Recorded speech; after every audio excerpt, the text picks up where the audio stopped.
Hey guys, it's Katie and welcome back to my channel. It's been a while since I made a video, but I just wanted to update you guys on something really exciting that I did in the beginning of May. I got the opportunity to go on a soccer missions trip to Vienna, Austria, and I had never been outside of the US before. I had never been on a missions trip before, so this was all new for me. But it was a really cool experience, and who knows, maybe by watching this video will inspire you to go on a missions trip. So let's get on into it. We were in Austria for 9 days, I believe, and it might have been a little longer because the first day of being on the trip was all traveling on an airplane to get there. Austria is a 6-hour time difference from where I live.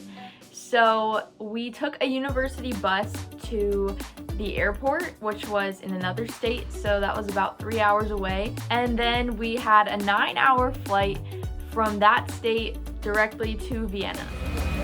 Hello! Hello! Ciao! And because of the time difference, we left the airport we were at around 4 p.m. and we landed in Austria at 8 a.m. So we completely skipped over the time that we would have to sleep. I tried to sleep on the plane, but I only got about 30-ish minutes.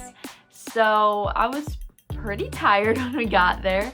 But when we landed in Austria, we met up with these super nice people who were a part of the organization who organized our trip. They drove us to where we were going to be staying. We stayed at a youth hostel in Vienna, and it was so cool. Like, I had never stayed anywhere like that before. There were a lot of young people there, tourists, and it was just cool to be surrounded by people who were at a similar life phase as us, but it was also sad to see them and see how different our lives were, in the sense that I am completely confident of my purpose here, and because of that I'm able to have so much joy, because I know that everything on this earth is temporary, and the reason that I'm here is to bring glory to my Father in heaven. And so to see other people who are the same age as me not have that purpose and not have that fulfillment in their life is just really heartbreaking. When we got to the hostel, it had been so long since all of us slept, and we couldn't check into our rooms yet, so there were these couches in the lobby area, and all of us just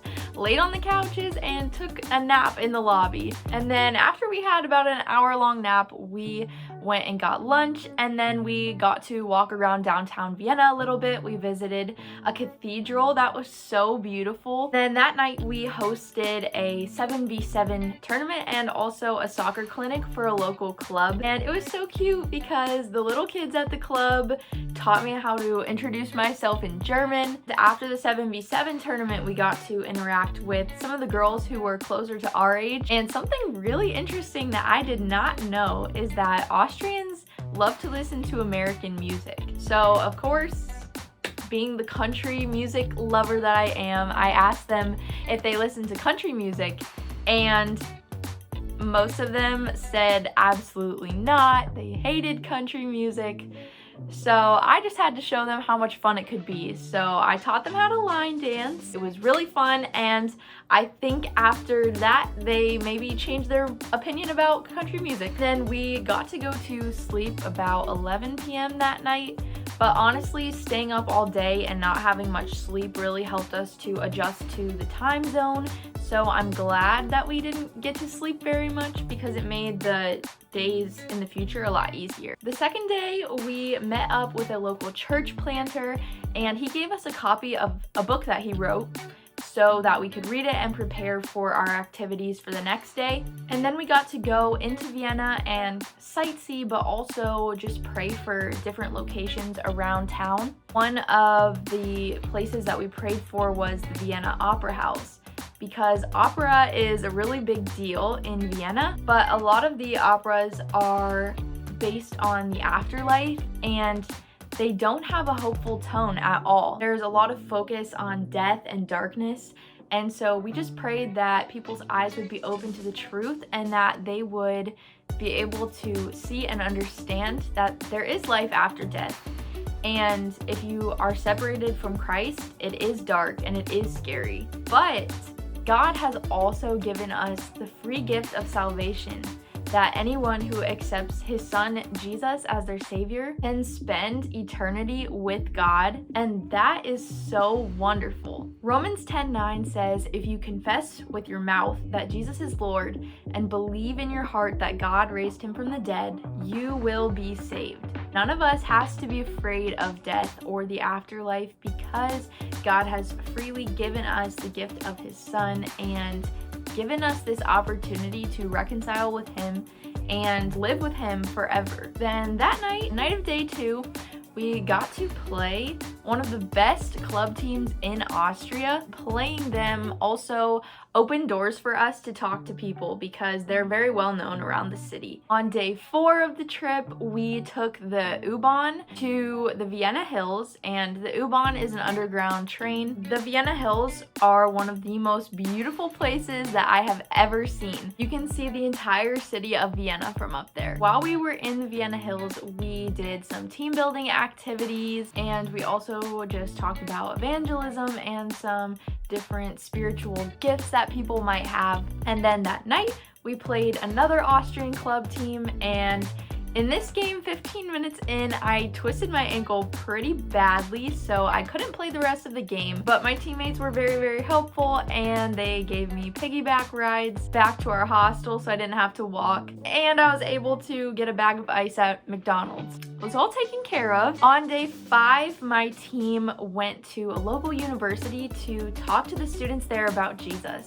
Unfortunately, I wasn't able to go to the university because my ankle was so swollen this day. It was so bad and I could barely put any weight on it, so I stayed back at the hostel, but they got to go and have some really good conversations with people. They were given a list of questions to ask students, and one of those questions was, when you think about Jesus, what comes to mind?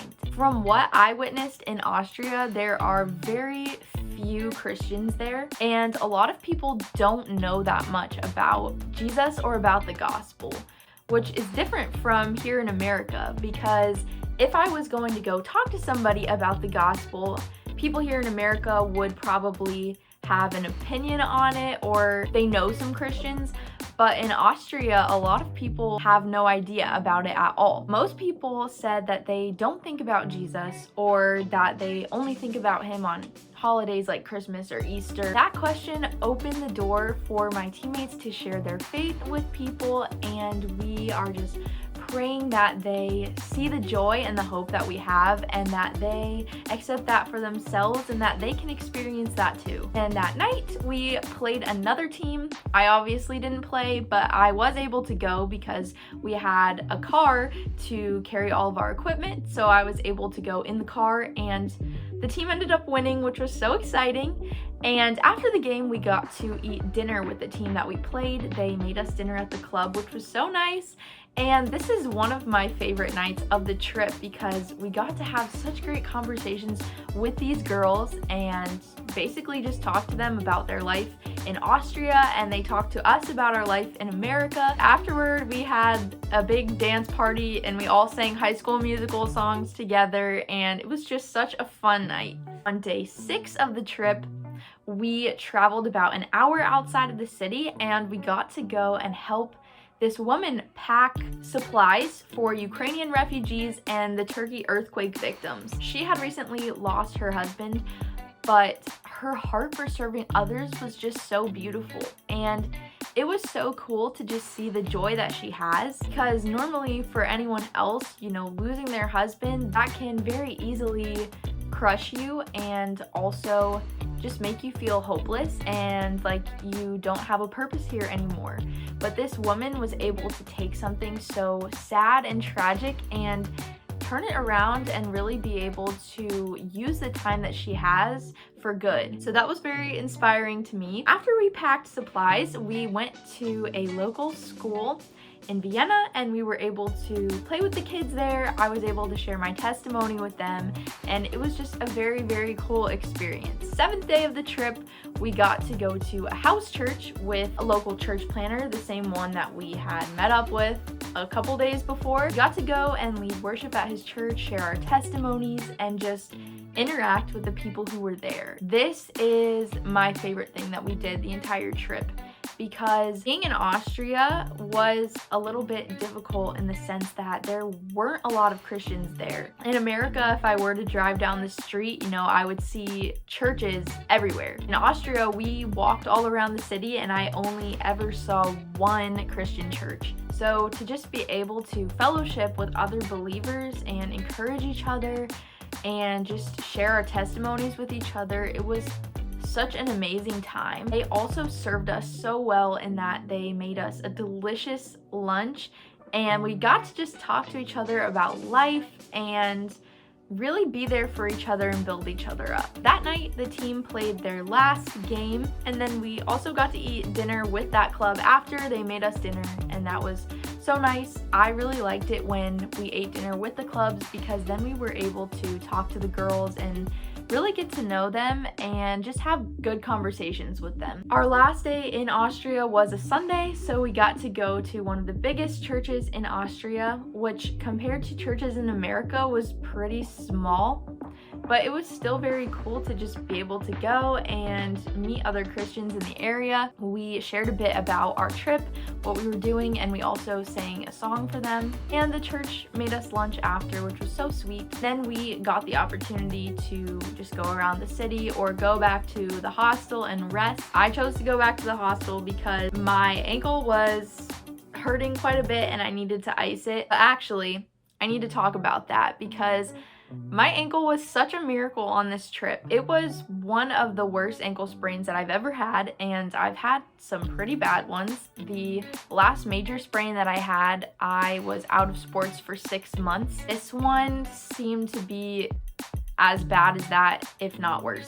And it was difficult to find ice in Vienna because people there don't really drink things with ice in it. So I wasn't able to ice my ankle right away or as much as I wanted to. And also in Vienna, people walk almost everywhere. So there was a lot of walking that needed to happen, and I didn't think I was going to be able to be a part of the rest of the trip because I didn't know if I'd be able to put weight on my ankle. But a lot of people were praying for me, and miraculously I was able to sort of walk 2 days after the injury happened. And of course my teammates helped me. They gave me piggyback rides. I was able to take a car some places. Without that healing, I probably wouldn't have been able to be a part of the trip. It's just a testament to God's healing power, and He answers prayers. And watching Him provide for me in that way on this trip was so amazing. We left on Monday. We left the hostel we were staying at about 6 a.m. and I got to see